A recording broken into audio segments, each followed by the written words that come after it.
बावैसो माबा मोनसे फिसा बिबान मोनदों। बे बिबान मोननायखौ साननानै लादों खोमा जे सोरगोनि हाथरखिखौनो गावनि खर'आव मोनबाय सानदों। सानजौफुनि गोजोननाय बयनोबो हरबाय आरो नोंथाङा बयखौबो आंनि चेनेलाव बरायबाय। लोगोफोर, आं दिनै मोनसे बाथ्राखौ लानानै बे भिडिअखौ खालामनाय जादों। 24 तारिखआव जि बिसानि मोनसे मिटिं जानानै थांबाय काजलगाव गेस्ट हाउसआव। दिनै बे समनिफ्रायनो दिनैहाय ससियेल मिडियायाव गुनु गुना गावजों गाव बिसानि माखासे सोद्रोमाफ्रा एसे गावजों गाव ससियेल मिडियायाव माबा माबि पस्ट होलायनाय, नांलायनाय, मालायनाय, पस्ट होलायनाय, बखिलायनाय जोङो नुनो मोन्दों। दिनै आङो आर्टिस्टबो नङा, आं बिसानि सासे लिडारबो नङा, आङो महरगिरिबो नङा, आङो जास्ट जनसाधारन सासे मानसि। दिनै आङो बेखौ सानदों, नोंथांमोननि गेजेराव बेबायदि गुनु गोना जानायखौ नुनानै आंनि गोसोआव प्रश्न खालामदों। जायहा पस्ट होदों मानो बेबायदि होनांगौ, आंनि गोसोआव एसे सोंलु कुइसन जादोंमोन। नाथाय आङो दहाय फुङावहाय बिपुल बिथांनि खेंपवृत्तिखौ नुनानै, बिथांनि माखासे भिडिअ नुनानै आङो सानबाय जे बिथाङाबो गोबां माखासे बाथ्रा खेंपवृत्ति होदों। भिडिअखौ आङो गुसुं क्लिप सालायगोन, नोंथांमोना नायदो अब्लानो मिथिगोन। थाख्लाइनिसिम मोनसे रिप्लाइ होनो नागिरदों। दाखालि थांनाय 24 तारिख खालि जोंहा चिरां डिस्ट्रिक्टनि बड'लेण्ड गेस्ट हाउसआव मोनसे डिस्ट्रिक्ट मोननै बिसानि मोनसे मिटिं जादोंमोन। मिटिंआ जाहैबाय मिसेस गेमस्रि दैमारिनि सायाव सावरायनाय आरो बेखौ होबथानायनि माखासे जोंहा माखासे नियम निथि खालामना दोनखानाय दंमोन। दा बेवहाय आङो बे मिटिंआव एसे लेट जादों, मानोना आंहा मोनसे बिराद गिदिरथार मिटिं दंमोन ओइदिनखालि। बे मिटिंआव आं प्रेजेन्ट जानायनि थाखाय हाखु दाखुबाबो आं थांदों, बिसानि मिटिं नुजाहैथारनांगौ होननानै। जानो हागौ 10-15 मिनिट जाबायमोन खोमा। आं जेब्ला थाङो अब्ला जाहोना जाहैबाय, आं जेब्ला रुमाव हाबो मिटिंआव, अब्ला माखासे बिबुंथिगिरिफ्रा बिबुं होगासिनो दं।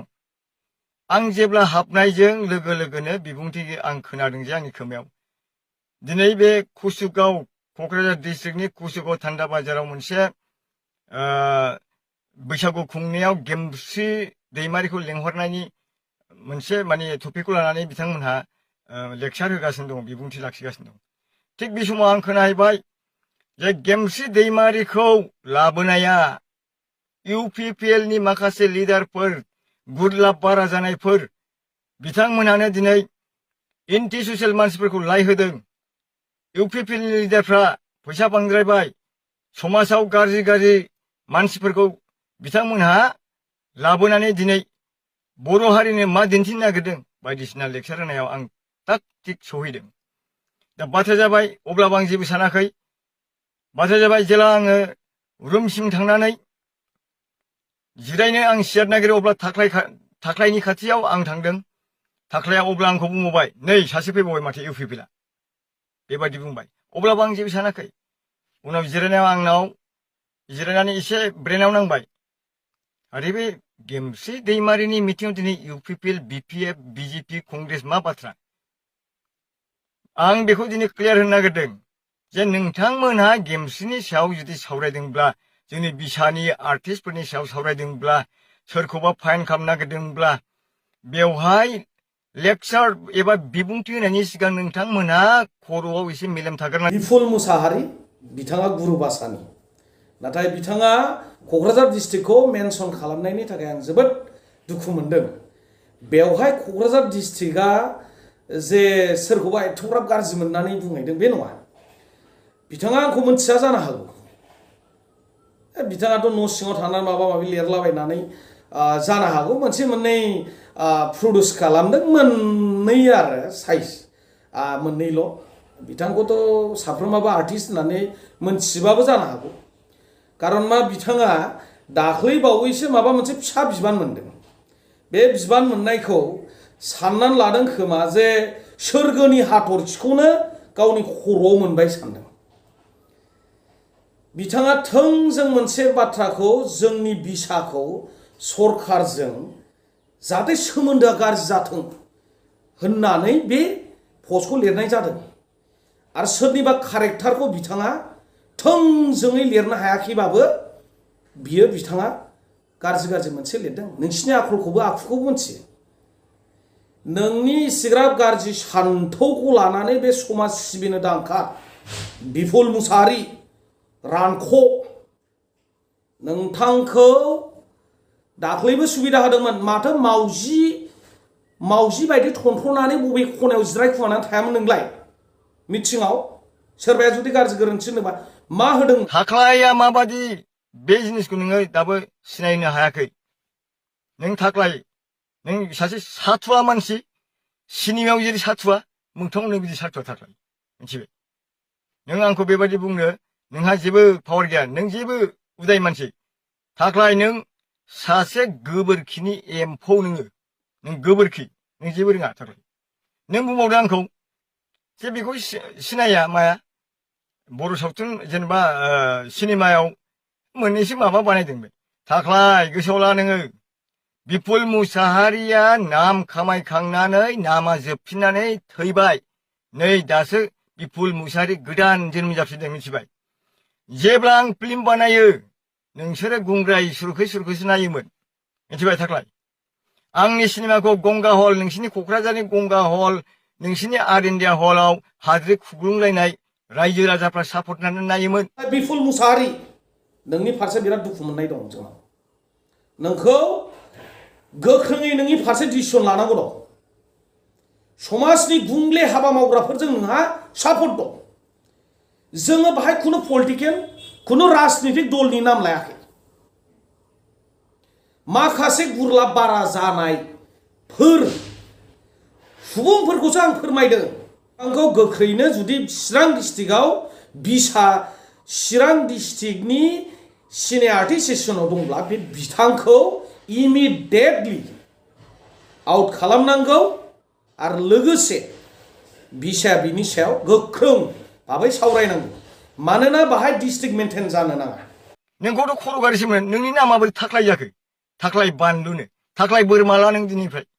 नोंनि नामा थाख्लाय नङा नोंनि नामा बादल ना माबासो नोंनि नामा अरिजिनेल नामखौ नों मानो लानो हायाखै थाख्लाय नोंथ' आं जेला एक्टर जायो नोंनि बादि महरा थानोनो समायामोन सोमब्लाब्ला साबादाङा आं दा बेमार जानायखायसो प्रयजन जाबा नोंखौ खाथा खुलिगोन आंबो खाथाखौ खुलिगोन मिथिबाय थाख्लाय आंनि नुनायावथ' नोङो गाजा सिनेमायाव जेरै गाजा मोगथाङावबो नों बिदिनो एक नाम्बार गाजा मानसि नोङो खारन नोङो सिनेमायाव बेलेग एक्टिं खालामनो रोङा नों मोगथाङाव जा गाजा नालाय बेल' फैयो नोंना बे मोगथाङाव बिदिनोखा नालाय नों गाबोन आंनि माबायाव फैलाय आं नोंखौ स्क्रिन टेस्ट लागोन नै फैबाय थानाय फिल्मनि आंना फिल्मा फैगासिनो दं लाभ इन 1996 थाख्लाय दङ फैयो नों आंनाव स्क्रिन टेस्ट लानो मिथिबाय जोङो 2000 सननिफ्राय फिल्म बानायबोनानै जों गभर्नमेन्टनिफ्राय सरकारनिफ्राय गरसेबो जोङो मदद मोनाखै अनसुंथाइ मोनाखै जार फले जोङो खस्थ' खालामनानै जानांदों खस्थ' खालामनानै जोङो सिनेमा गान मिउजिक गासिबो दोनथ'नानै जोङो बिजनेस खालामनांदों थाइसे थाइनैजोंबाबो आङो बिराद नाम मोनगोन होननानै नाम मोनथों होननानै सिनेमा बानायाखै जोंहा हारा मोदोम बिखा बिख्लुआव गासिबो हाबनानै दंजोबो कालसार लाइना बेखायनो जोङो गोसोखांबा मोनफा मोनफा बानायो नों क्वान्टिटिखौ लानानै खोथा बुंदों ना मोननैसोल' माबा मोननै साइजनि सिनेमा बानायदों बेखौनो मालाबा दा बुं आंनि गानफोरखौ इउटुबाव होयैनोथ' नोंथांमोननि सोरबा सासे सानैसोनि इउटुब चेनेला भिउ बारायदों मिलियन नायदों आइसक्रिम जानो बिनानाव आंनि भिडिअ उसाव-बादाव जायो मानो दिनै नोंनि आंनि गोदै देंखो बहुद दं जोनोमनि उनाव माबा माबि दं नोंनि थाखाय आंनि जोनोम नोंनि सावगारिनि अनगा आं बावजोब्बाय बै समाव बर'फ्रा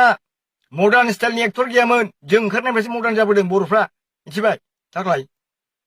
बहुद मानसिफ्रा जोंखौ एक्सेप्ट खालामदों बर' एलबामा खाथि खालायाव लायोमोन नागालेण्ड शिलंआव थाङामोन आं थांदों आं लांदों नागालेण्ड शुटिं खालामना फैदों मेघालय शिलं शुटिं खालामना फैदों बै समनि बाथ्रा नोंथाङालाय मा खालामदों मा मावदों नोंथाङालाय गथ'फोरखौ इन्सपिरेसन होबोदों जोङो कपारेसन होदों सोरखौबा मिथिबाय बाहाय जोङो बहुद मानसिफोरखौ बोखांबोदों नों साबसे मानसिखौ बोखांदों सुखबीर बिथां फंबाय सुखबीर दिनै बिराद नाम खरा बिथाङा आंनि आइसक्रिम जानाय बिनानाव एलबाम बानायनायाव आङो बियो स्टेप माने डान्स कर्स लानाय नालाय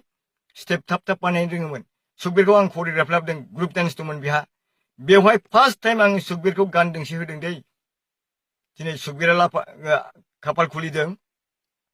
दिनै सुखबिरा बर'आव सुपारस्टार आं जाय मानसिखौ बोखांदों जाय मानसिखौ स्कप होजेनदों दिनैसिमबो बिथांमोनहा नाम जानानै दङ बर' सावथुन मुलुगाव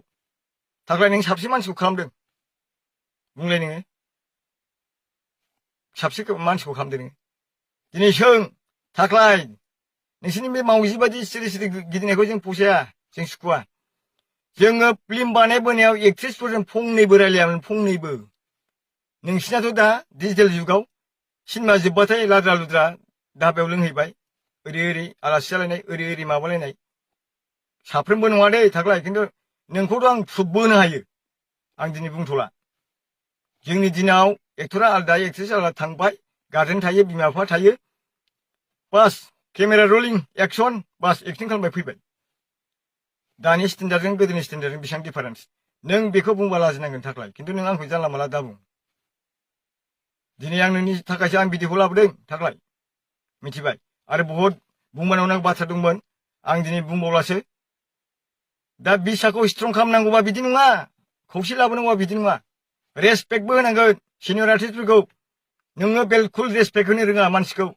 सिनियर आर्टिस्टफोरखौ रेसपेक्ट होनो गावखौनो गावखौ आइ एम खालामदों गाद्रा गुद्रा साइस गैया बाइस गैया खुरिया बारिया नोङो रल बिथाब एसे बर' सावथुनाव दिनै नाम मोन्दों नायगिरिफ्राथ' मिथियाना नों मारै मोन्दों ना बायजादों नोंखौलाय सोर बायना लायनो नोंहा मा केरियार दं जन साधारन जोङो मानसिफ्रा दिनैहाय आर्टिस्ट एसोसिएशननि जि रुल्स एन्ड रेगुलेसनफोरखौहाय बिसाया गोख्रों आरो आब्रुथि गोनाङै लाखियो आरो मोजाङै